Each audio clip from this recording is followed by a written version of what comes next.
ഇനി ഈ സമയം ഞങ്ങൾക്ക് നൽകാനുള്ള ഏറ്റവും വലിയ വാർത്തയുടെ സമയമാണ്. കാണാം ദ ബിഗസ്റ്റ്.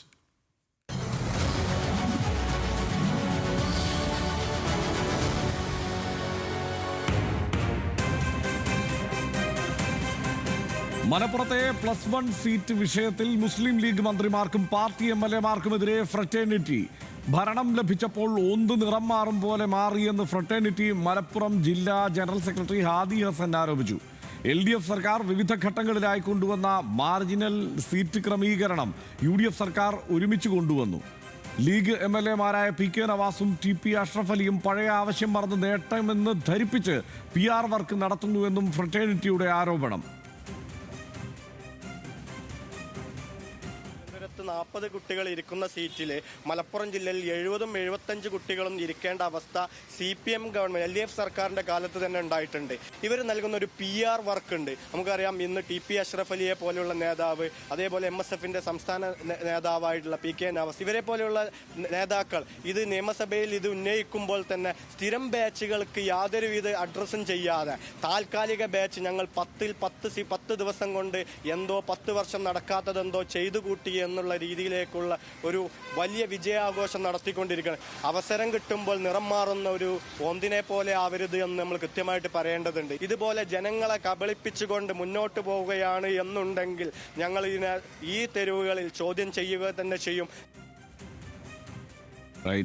വിശദാംശങ്ങളുമായി മലപ്പുറത്ത് നിന്ന് ശാന്തകുമാർ ചേരുന്നുണ്ട്.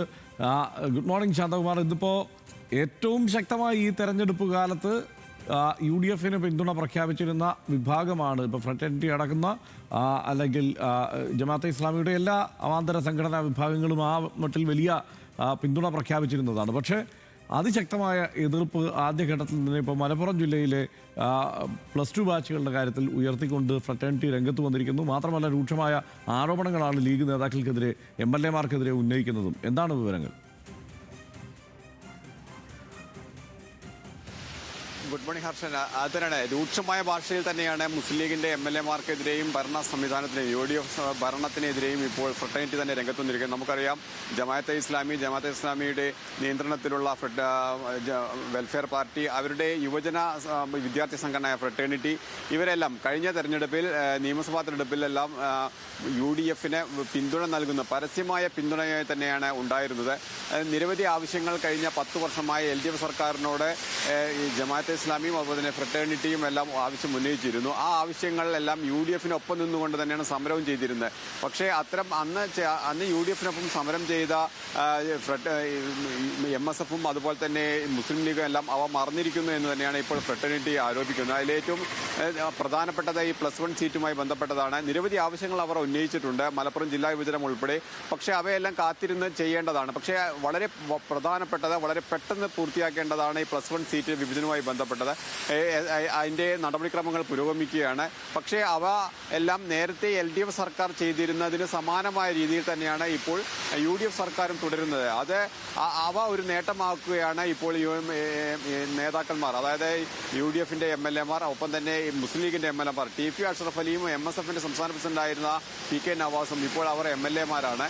ആ PK നവാസ് ഉൾപ്പെടെ സോഷ്യൽ മീഡിയയിൽ ഒരു PR വർക്ക് നടത്തി 10 വർഷം കൊണ്ട് നടക്കാത്തതെല്ലാം 10 ദിവസം കൊണ്ട് നേടി എന്നുള്ള വിധത്തിൽ PR വർക്ക് നടത്തുന്നു. അത് ജനങ്ങളെ കബളിപ്പിക്കലും അത് തെറ്റിദ്ധരിപ്പിക്കലുമാണ്. ഇത് വലിയ ഒരു വെല്ലുവിളി തന്നെയാണ് ഇവർ ഉയർത്തുന്നത് എന്ന് തന്നെയാണ് ഫ്രറ്റേണിറ്റി ആരോപിക്കുന്നത്. കാരണം ശക്തമായ ഭാഷയിൽ തന്നെയാണ് അവരുടെ വിമർശനം. ഈ +1 സീറ്റ് കാര്യത്തിൽ നേരത്തെ 50 സീറ്റ് ഉണ്ടായിരുന്നത് പിന്നീട് 10%, പിന്നീട് വീണ്ടും ഒരു 10%, അങ്ങനെ വർദ്ധിച്ച 30% എത്തിച്ച് താൽക്കാലികമായ ഒരു പരിഹാരം കാണുക മാത്രമാണ് LDF സർക്കാർ ചെയ്തിരുന്നത്. ഒരു സ്ഥിരം ബാച്ച് വേണം എന്നുള്ള ഒരു ആവശ്യത്തിലേക്ക് എല്ലായ്പ്പോഴും ഉന്നയിക്കപ്പെടുന്നുണ്ട്. മലപ്പുറം ജില്ലയിൽ ഏകദേശം 10,000-ലധികം കുട്ടികൾ ഓരോ വർഷവും പുറത്തു പോകുന്നു. അവർക്ക് ജില്ലയിൽ തന്നെ പ്രവേശനം ലഭിക്കാത്ത സാഹചര്യമുണ്ട്. ഇവ ഉന്നയിച്ചുകൊണ്ട് MSF-ഉം അതേപോലെ തന്നെ KSU-വും ഉൾപ്പെടെയുള്ള സംഘടനകളും, ഒപ്പം തന്നെ ഈ ഫ്രറ്റേണിറ്റി ഉൾപ്പെടെയുള്ള യുവജന സംഘടനകളും വിദ്യാർത്ഥി സംഘടനകളും എല്ലാം സജീവമായി സമരം നടത്തിയിരുന്നു. പക്ഷേ ആ സമരത്തിന് നേതൃത്വം നൽകിയവർ തന്നെയാണ് ഇപ്പോൾ ഈ കാര്യത്തിൽ നിന്ന് പുറകോട്ട് പോകുന്നത്. ഇല്ലെങ്കിൽ പുതിയ അവകാശവാദങ്ങളുമായി നേരത്തെ LDF സർക്കാരിന് നടപ്പാക്കിയ നടപടിക്രമങ്ങൾ, താൽക്കാലിക നടപടികളെല്ലാം ഇപ്പോൾ ഒരു സ്ഥിരപ്പെടുത്തുന്ന ഒരു സംവിധാനത്തിലേക്ക് മാത്രം നടത്തി, അഥവാ ഒരു ശാശ്വതമായ പരിഹാരം കാണാൻ ഒരു സഹായവും ഇല്ലാത്ത വിധത്തിലാണ് ഇപ്പോൾ UDF സർക്കാർ പ്രവർത്തിക്കുന്നത് എന്നാണ് ഫ്രറ്റേണിറ്റി ആരോപിക്കുന്നത്. ഇവയെല്ലാം ശ്രദ്ധയിൽ കൊണ്ടുവരേണ്ട നിയമസഭയിൽ ഉൾപ്പെടെ ശ്രദ്ധയിൽ കൊണ്ടുവരേണ്ടത് UDF MLA-മാരാണ്, മുസ്ലിം ലീഗിന്റെ MSF-ന്റെ പ്രതിനിധികളാണ്. എന്നാൽ അവരെല്ലാം ഇത് ഇപ്പോൾ ഒരു നേട്ടമാക്കിക്കൊണ്ട്, അതായത് 10 ദിവസം കൊണ്ട് ഈ പ്രശ്നങ്ങൾക്കെല്ലാം പരിഹാരം കാണാൻ കഴിഞ്ഞിട്ടുണ്ട് എന്ന് ഉള്ള ഒരു നേട്ടമാക്കിക്കൊണ്ടാണ് ഇപ്പോൾ പ്രവർത്തിക്കുന്നത്. ഇത് അവസരം ലഭിക്കുമ്പോൾ ഇവർ ഓന്തിന്റെ നിറം മാറും പോലെ മാറുന്നു എന്ന് തന്നെയാണ്, അത്തരത്തിലുള്ള കടുത്ത ഭാഷയിലുള്ള വിമർശനം തന്നെയാണ് ഫ്രട്ടേണിറ്റി ഉന്നയിക്കുന്നത്. ഇവ ഇങ്ങനെ തുടരുകയാണെങ്കിൽ സർക്കാരിന്റെ ഇത്തരത്തിലുള്ളൊരു നിലപാട് മുന്നോട്ട് പോവുകയാണെങ്കിൽ തീർച്ചയായും ഇത് തെരുവിൽ സമരവുമായി മുന്നോട്ട് പോകും. അവ നേരിടേണ്ടി വരുന്നത് തന്നെയാണ് ഫ്രട്ടേണിറ്റി മുന്നറിയിപ്പ് നൽകുന്നത്. ഇതുമായി ബന്ധപ്പെട്ട ജില്ലയിലെ വികസന പ്രശ്നങ്ങൾ ചൂണ്ടിക്കാണിച്ചുകൊണ്ട് തന്നെ ഒരു നിവർത്തന രേഖ തന്നെ ഫ്രട്ടേണിറ്റി ഇന്ന് പുറത്തിറക്കുന്നുണ്ട്. ഇന്ന് വൈകിട്ട് ചെമ്മാട് വെച്ചാണ് ഈ നിവർത്തന രേഖ അവർ പുറത്തിറക്കുന്നത്. അതിൽ നിരവധി ആവശ്യങ്ങൾ ഉന്നയിക്കുന്നുണ്ട്. ജില്ലയുടെ വിഭജനമുണ്ട്, ആശുപത്രിയിലെ സർക്കാർ ആശുപത്രികളുടെ കുറവ്, ഒപ്പം തന്നെ KSRTC-യുടെ ആവശ്യത്തിന് KSRTC ഇല്ലാത്ത കുറവ്, ഈ കാര്യങ്ങളെല്ലാം പരിഹരിക്കുമെന്നുള്ള പ്രതീക്ഷയാണ്. ഇവയെല്ലാം പരിഹരിക്കാൻ സർക്കാർ തയ്യാറാവണമെന്നാണ് ഫ്രട്ടേണിറ്റി ആവശ്യപ്പെടുന്നത്. അതിലെ ഏറ്റവും പ്രധാനപ്പെട്ടതാണ് ഈ +1 സീറ്റ് പ്രതിസന്ധി.